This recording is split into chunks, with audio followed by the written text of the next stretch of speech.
Good morning to all of you. Welcome आपका श्रीमती मोहरी देवी तापड़ेकर महाविद्यालय के इस यूट्यूब चैनल पे। और हम कंटिन्यू कर रहे थे आर्कीबैक्टीरिया के हम टाइप्स की बात कर रहे थे। तो आर्कीबैक्टीरिया की जब टाइप्स की हम बात कर रहे थे तो मैंने आपको क्या बताया था कि आर्कीबैक्टीरिया को हम टू टाइप्स में क्या करते हैं, डिवाइड करते हैं। एक होता है नॉन सल्फर मीडिया और एक होता है हॉट सल्फर स्प्रिंग। एक क्या होगा, हॉट सल्फर स्प्रिंग, और एक क्या होता है, एक हमने बात की थी हॉट सल्फर मीडिया की। तो जो हॉट सल्फर मीडिया है इसमें ये हम पूरा डिस्कस कर चुके हैं। हॉट सल्फर मीडिया इसमें मैंने आपको क्या क्या बताया था, मैंने आपको बताया था मिथेनोजिनस बैक्टीरिया, इसमें हमने बात की थी मिथेनोजिनस बैक्टीरिया की भी बात की थी। इसमें हमने हेलोफाइल्स की बात की थी। किसकी बात की थी? हेलोफाइल्स की। अब कल हम डिस्कस कर रहे थे, हमने स्टार्ट किया था हॉट सल्फर स्प्रिंग को।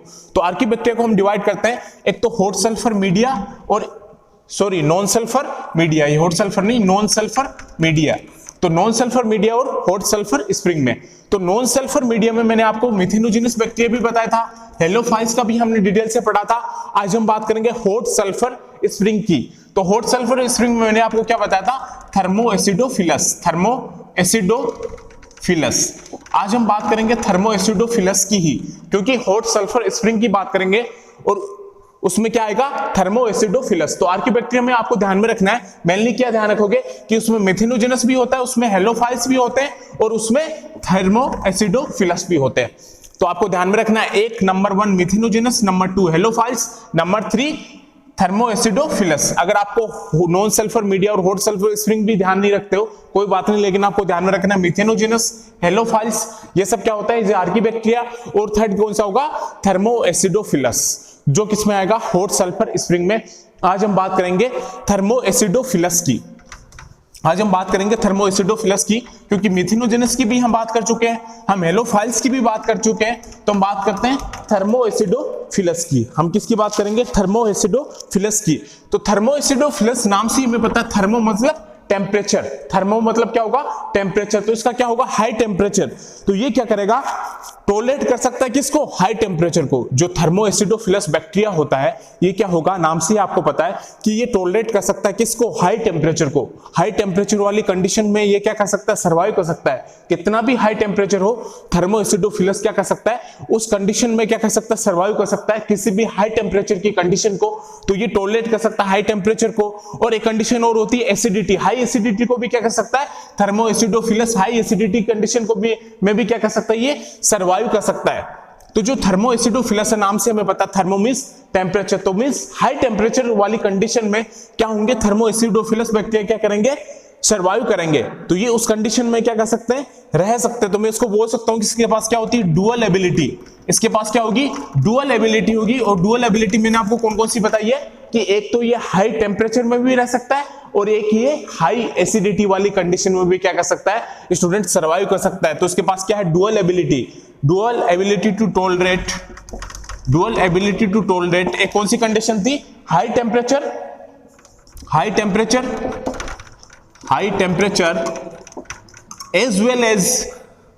एज वेल एज लिख सकता हूं मैं कि एक हाई टेम्परेचर और as well as high acidity. तो ये दोनों कंडीशन में क्या करेगा, सर्वाइव करेगा।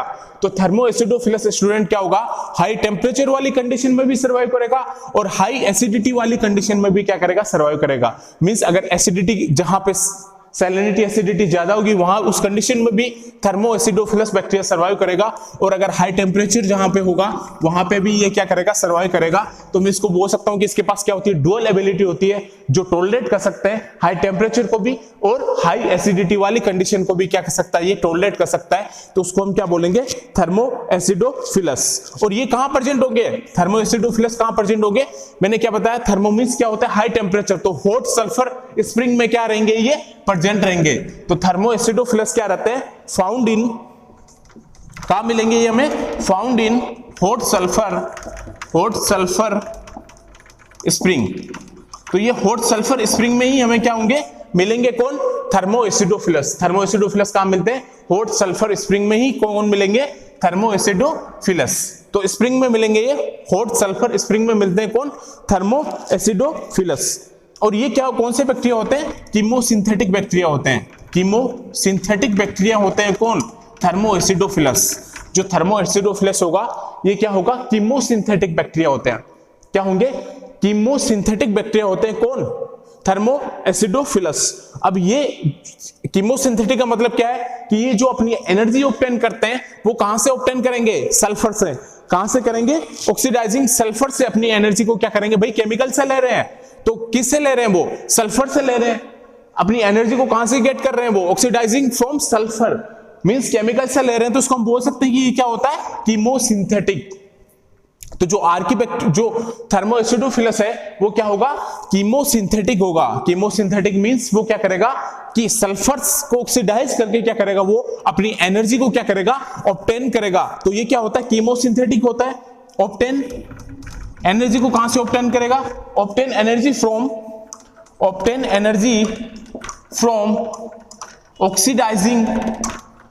Oxidising sulphur. अपनी एनर्जी को ये कहां से लेंगे?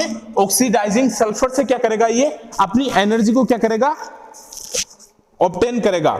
अब थर्मोएसिडोफिलस जब हार्श कंडीशन में भी सर्वाइव कर सकता है तो उसके पीछे भी तो कुछ रीजन होगा कि ये कोई भी जैसे हाई टेम्परेचर वाली कंडीशन में सर्वाइव कर रहा है। हम बोल सकते हैं कि हाँ ठीक है थर्मोएसिडोफिलस है तो हाई टेम्परेचर में रहेगा, हाई एसिडिटी वाली कंडीशन में रहेगा, लेकिन क्यों रहेगा, कैसे रहेगा? उसके पीछे भी तो कोई रीजन होगा कि वो हाई टेम्परेचर में भी रह सकता है, वो हाई एसिडिटी वाली कंडीशन में भी रह सकता है। जब हम बोल रहे हैं कि उसके पास डुअल एबिलिटी है कि वो हाई टेम्परेचर में रह रहा है, वो हाई एसिडिटी वाली कंडीशन में रह रहा है, तो वो क्यों रह रहा है? उसके पीछे भी तो कुछ रीजन होगा। वो रीजन मैं आपको बताता हूं कि उस हार्श कंडीशन में रहने के पीछे रीजन क्या है इस थर्मोएसिडोफिलस का।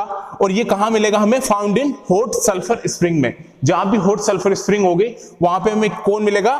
थर्मोएसिडोफिलस। और क्या होता है? ये कीमोसिंथेटिक होता है, मींस केमिकल से अपनी एनर्जी को क्या करता है? प्राप्त करता है। तो यहां पे ये क्या करेगा? अपनी एनर्जी को ऑक्सीडाइजिंग सल्फर से क्या करेगा? ऑब्टेन करेगा। तो उसको हम क्या बोलते हैं? कीमोसिंथेटिक। क्या बोलते हैं? कीमोसिंथेटिक। तो इसके पास ये हाई टेम्परेचर में भी सर्वाइव करेगा, हाई एसिडिटी वाली कंडीशन में भी क्या करेगा? ये सर्वाइव करेगा और अपनी एनर्जी को ये प्राप्त करता है किससे? ये क्या होता है? Chemosynthetic bacteria. कौन? थर्मोएसिडोफिलस। अब जो थर्मोएसिडोफिलस है ये टॉलरेट करता है हार्श कंडीशन को। तो वो उस हार्श कंडीशन को कैसे टॉलरेट करता है? Tolerate too harsh condition. ये हार्श कंडीशन को टॉलरेट तो करता है, किस वजह से? ड्यू टू क्या क्या रीजन हो सकता है इसके पीछे? नंबर 1 इसमें क्या होगा? ब्रांच लिपिड चेन पाई जाएगी। ब्रांच चेन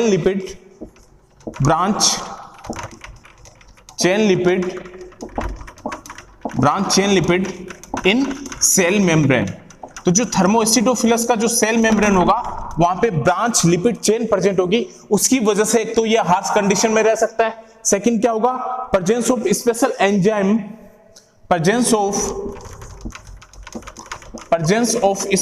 एंजाइम, इसके पास क्या प्रेजेंट रहेगा? स्पेशल एंजाइम प्रेजेंट रहेगा कैपेबल ऑफ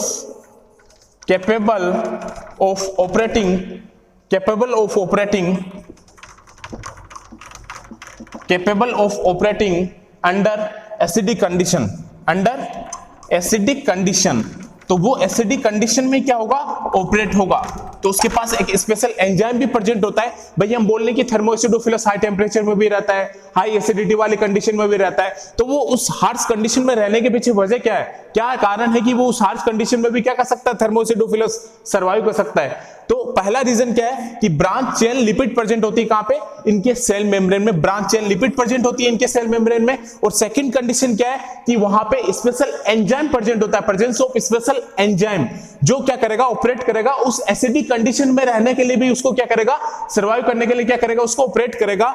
तो यहां पे एक तो स्पेशल एंजाइम प्रेजेंट होगा जिसकी वजह से थर्मोएसिडोफिलस उस अनफेवरेबल उस हार्श कंडीशन में भी क्या कर रहा है? सर्वाइव कर रहा है। और सेकंड वहां पे क्या होगा? ब्रांच चेन लिपिड प्रेजेंट होगी उसकी सेल मेम्ब्रेन में। तो इन दोनों कंडीशन की वजह से वो टॉलरेट करता है उस हार्श कंडीशन को। वो उस हाई टेम्परेचर में भी रह सकता है, वो हाई एसिडिटी वाली कंडीशन में भी क्या कर सकता है? सर्वाइव कर सकता है। तो एक तो ब्रांच चेन लिपिड प्रेजेंट होगा उनकी सेल मेम्ब्रेन में, प्रेजेंस ऑफ स्पेशल एंजाइम जो कैपेबल होता है ऑपरेटिंग अंडर एसिडिक कंडीशन में क्या करेगा? वो उसको ऑपरेट करेगा। तो ये थर्ड क्या था? थर्मोएसिडोफिलस। तो ये आर्कीबैक्टीरिया हमने लगभग फिनिश कर दिया है। तो आर्कीबैक्टीरिया में सबसे पहले आपको बताना पड़ेगा उसका मिथेनोजेनस, और सेकंड मैंने आपको बताया हेलोफाइल्स, थर्ड मैंने आपको बताया थर्मोएसिडोफिलस। तो ये फिनिश हो गया अपना आर्कीबैक्टीरिया। और अगर यू बैक्टीरिया भी आपको पूछते हैं तो यू बैक्टीरिया क्या होता है, यूनिसेलुलर होता है। यू बैक्टीरिया मैंने आपको पढ़ा दिया, बैक्टीरिया क्या है, इज ए यू बैक्टीरिया।